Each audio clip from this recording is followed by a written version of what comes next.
Welcome to the Politics of Development podcast. Today I'm going to be talking about, you guessed it, it's money, funding, raising funding for going into politics. Now, undoubtedly, this is probably the most asked question of any young person wanting to go into politics. I hear politics is expensive in Nigeria, in Africa. It's a lot of money. How do I raise the money? It requires, all of these things. And that's the honest truth. If anyone says otherwise, they're not being fair. Politics in Nigeria, and I understand in several other African countries, is extremely expensive. Even when you watch politics in the US and some other countries, you see a lot of monies being donated by the general populace in terms of supporting parties. However, that's not the case, and there are several reasons behind that. But that's not the purpose of our conversation today. I'm trying to help you to understand how could you raise funding? How do you go over the challenge or overcome the challenge of funding, or financial support to be able to achieve your goal of running for office? It's extremely important that we solve that problem so that we're not limited by the opportunities that we have.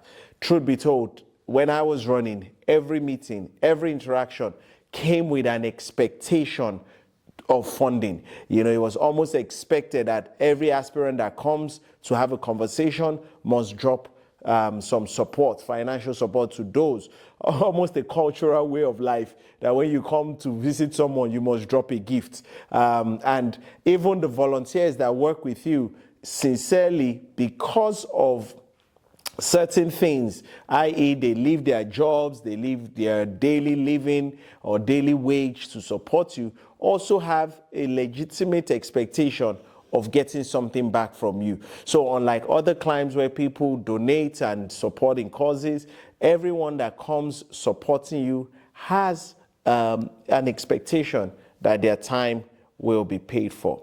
Now let's break it down. If you're going to talk about funding, I think funding, especially for one running for office, probably comes in two main phases. The first phase is the pre-primary phase. And at the pre-primary phase, what you have is you're still an aspirant. There are several other people in the ring with you. There are no guarantees at that stage. And so many people are unwilling to support at that stage. Hey, there are 22 people in a race. Most people will tell you, when you become the candidate, come back and see me. Because if I give you money now, there is no guarantee you're going to make it.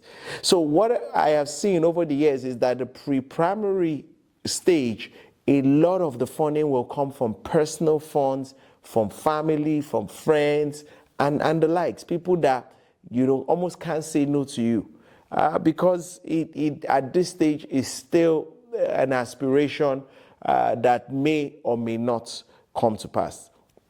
Indeed, the second phase too has a level of probability to it, but at least after the primaries, you have won the ticket, you are now the official candidate, and therefore, from a risk perspective, people are willing to take more risk on you winning an election. So, in other words, you will get more funding or more support, financial support, after you have become candidate than before you have become candidate. And so when you're planning this process, you must be willing to plan on how to handle the pre-primary phase, which is usually a very, very lonely phase.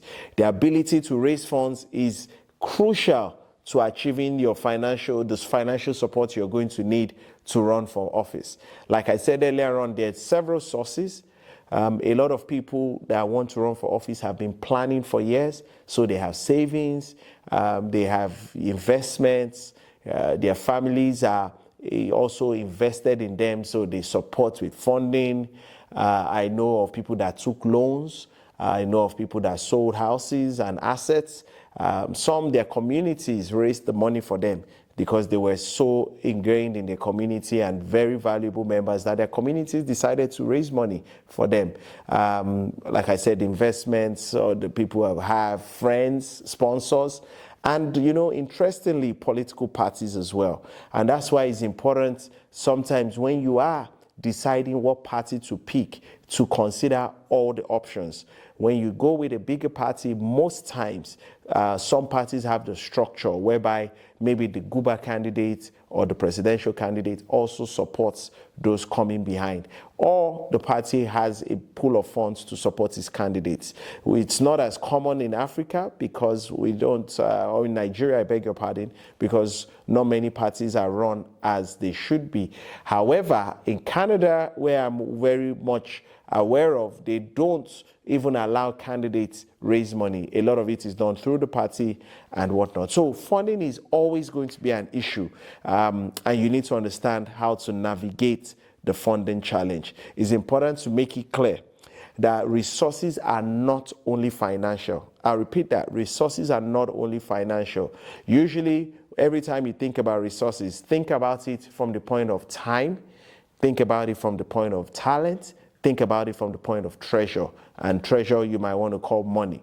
But all in all, you need to understand that the money to buy something is as good as the ability to get that same thing without money. And so you must be able to use your network to still achieve the same results even without spending money. So whether you have the money you need or you have the ability to get the thing without the money, it's of the same effect. And that's very important.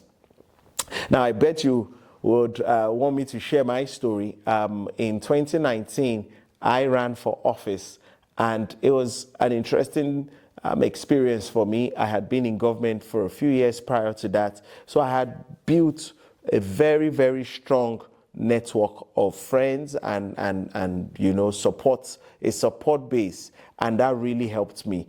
I had people donating, I had people supporting with funds, I also had people volunteering to support me, and all of these for me were resources that I could not have gained by myself.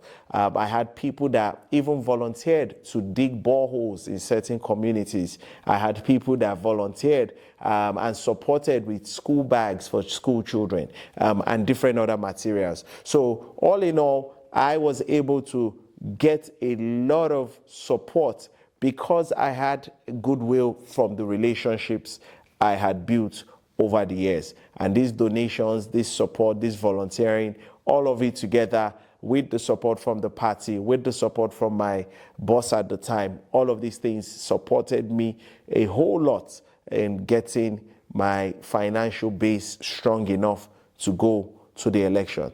I also have another senior colleague who is much older, and when I asked her about her story, it was quite similar. She had worked in the private sector before and had worked in the bank, and so had several clients that she had dealt with. And so the moment she won the ticket, she sent letters, she sent messages, and she got a lot of support. In fact, she told me that even after the elections, she still had some monies left behind because of the magnitude of the support she was able to gather. But it goes down to the fact that she had built social capital and so was able to leverage on that capital to get the resources she needs.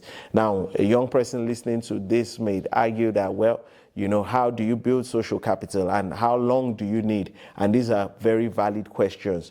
But what is important to state at this point is that social capital is almost stronger than the physical cash. People will go out of the way to support you and help you.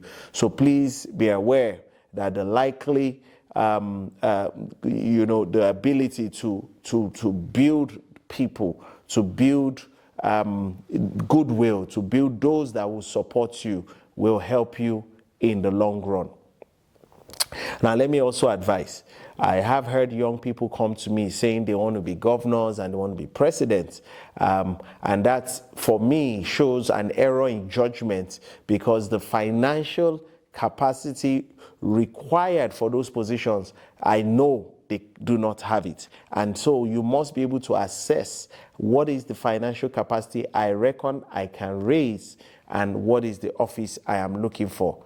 Like I always tell people, if it's really about service, then you will serve from where you are, and you'll be able to build your influence and your networks as you get forward in life. So it's important that you know what is a realistic budget to run with and the type of position you're running for. All right. So even the law has financial limits for every position, and just by looking at the financial limits, you can't tell what the cost of running for certain offices is likely to be. The purchase form for the office and all of these things are all indications of what is expected of someone running from that office. It is also advised that you do not use all your personal funds alone to run for office, because many have through that gone into debt, and irrecoverable opportunities have been, or irrecoverable circumstances have been formed through that.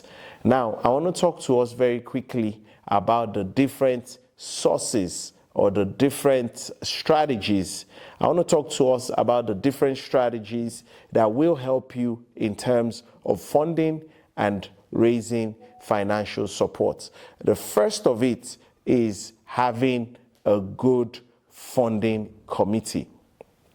Having a good funding committee. I think when you have people that have the know-how of funding and have a network, you can leverage their network to help you raise money. They can do it using both known people, and sometimes they can create it as a cause that people will support using technology. But you need very strong members of community that are good in raising funds, that are fundraisers, to be in your funding committee. Their work would help you over and beyond to be able to raise a lot of money towards what you need. Obviously, you would need personal relationships that would help you, and you would need even those that you do not know, but perhaps they support young people, they support the projects you want to do, your manifesto, and they can really help you. The second thing that is crucial is having a budget.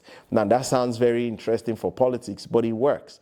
And I had a budget for so many things. I was able to plan consistently because I knew approximately how much things would cost. Obviously, it wasn't always exact, but I knew if I was going to meet certain groups of people, how much we were going to likely spend, if we were going to meet and we were able to plan. And that budget gave us an idea of what we were looking for per time. The third thing I'll talk about is having financial plans for each program, for each if you like, intervention we wanted to do. We made sure that we had the funds and we were managing it effectively due to the enormosity of the requests we were getting. We were getting requests regularly. We were getting requests from the grassroots. A lot of people that wanted help from the community, obviously being an aspirant, being one looking for votes, more than likely they will approach you.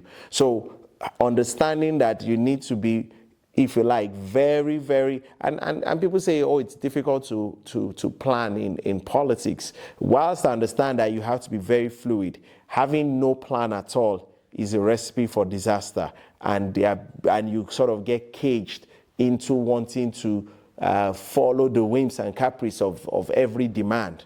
And so you're not able to be strategic because you haven't planned. So what am I saying in essence is that when you plan, you can plan for the different stages of the campaign. You can plan for the election day proper. You can plan for pre-election day, which is usually the week before election, is usually when the most funds are spent. So you would have planned extensively for that period. You would have also planned understanding that the campaign process is not a sprint, rather it's a marathon, and so you should be able to make sure that the money doesn't stop halfway. The money continues through your process. It also shows any funder that you're going to meet that you have thought it hard and long, that you know what you want, and you're going to spend the money right. I think these are all very important things that you need to know, you need to have if you're going to get the funding support that you need. And like I said,